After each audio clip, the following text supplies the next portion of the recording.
Namaham Vishnu Padaya Krishna Preshaya Bhutale Srimate Bhakti Vedanta Swami Iti Namine Namaste Saraswate Deve Gauravani Pracharamini Nirvishesha Shunyavadi Paschatya Veshatayana.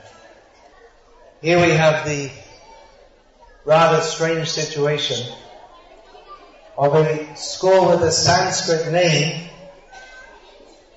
teaching mostly Western education and being addressed by someone from the Western world who's become, namely myself, who's become more attracted to the traditional Indian type of education and knowledge.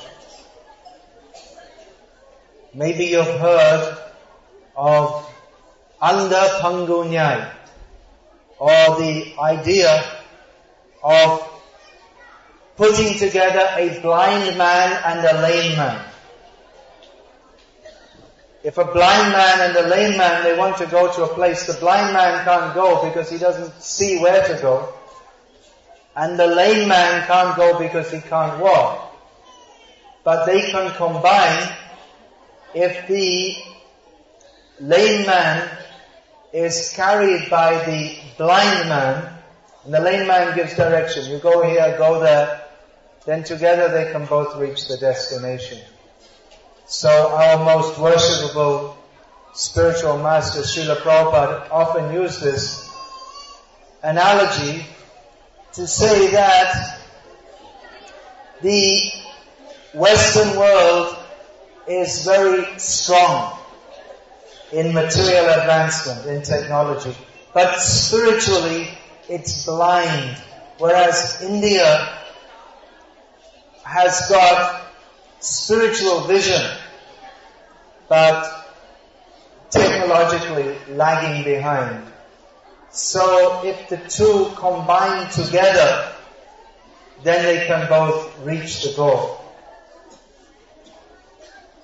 Those with good eyes should be able to see and ascertain what the goal is, just as we find so many Indians going to the Western countries to avail of the technological opportunities there.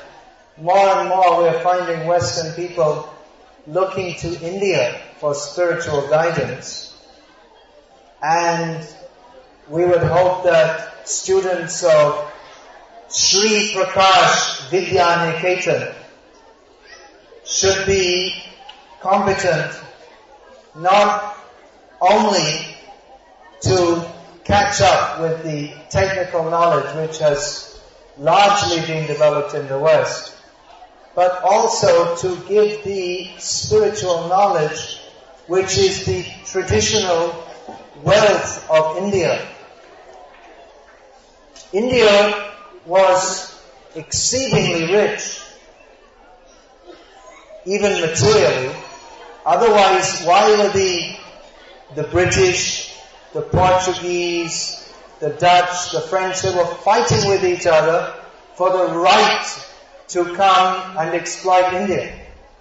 And eventually the British more or less won, and Britain ruled India for so many years, but they didn't find the real wealth of India, which is her great spiritual culture, which is now being broadcast all over the world. And we're finding more and more in the Western countries that Indians who are going there are so many, are being asked by their Western compatriots at work, well, what's the spiritual culture of India all about? So it's important to know what that is for our own sakes and for the spiritual duty of giving knowledge to others also. Sri Prakash, he's of course Sri Prakash Vidya Niketan, is fully Sanskrit name. Prakash means illumination or enlightenment, and Shri means Aishvarya or opulence. That's generally taken as a name of Lakshmi Devi, and it's also a name of Bhagavan Hari, Vishnu, Krishna, who is the possessor of all opulence. And Vidya means knowledge. Actual Vidya means to understand who is God, what is our relationship with Him. Niketan literally means a shelter. So knowledge should give us shelter.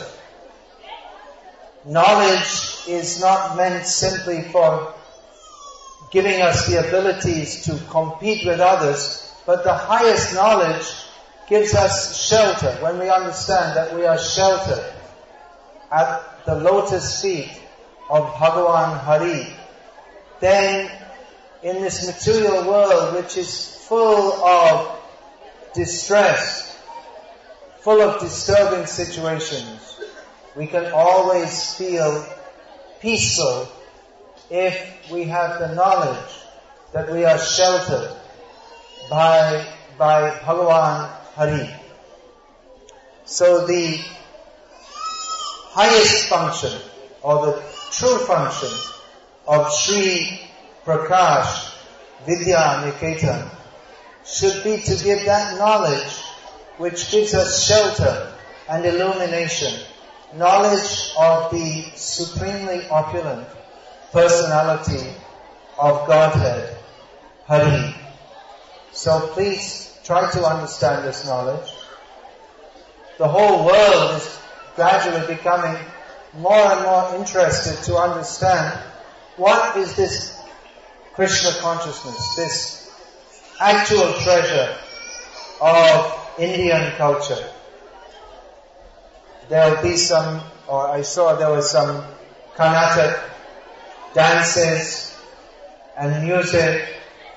These are facets of Indian culture. But we should know that originally all the facets of Indian culture were developed for the glorification of Bhagavan Hari. So I would request, I've seen just coming in, I've seen that there's an attempt to give the students here a holistic education.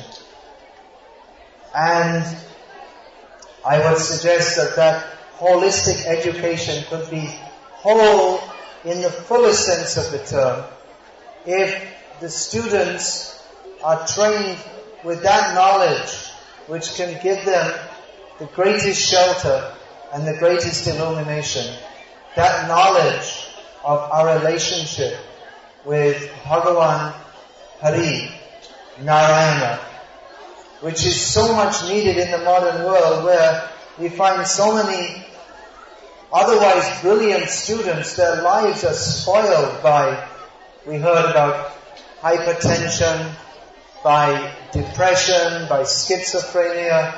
More and more we're finding that these psychological diseases are affecting otherwise very brilliant people.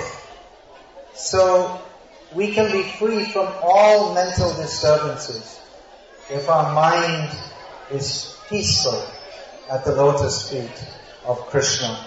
This will be the best result of a full education and the best gift that teachers can give to students and the best gift that India can give to the world.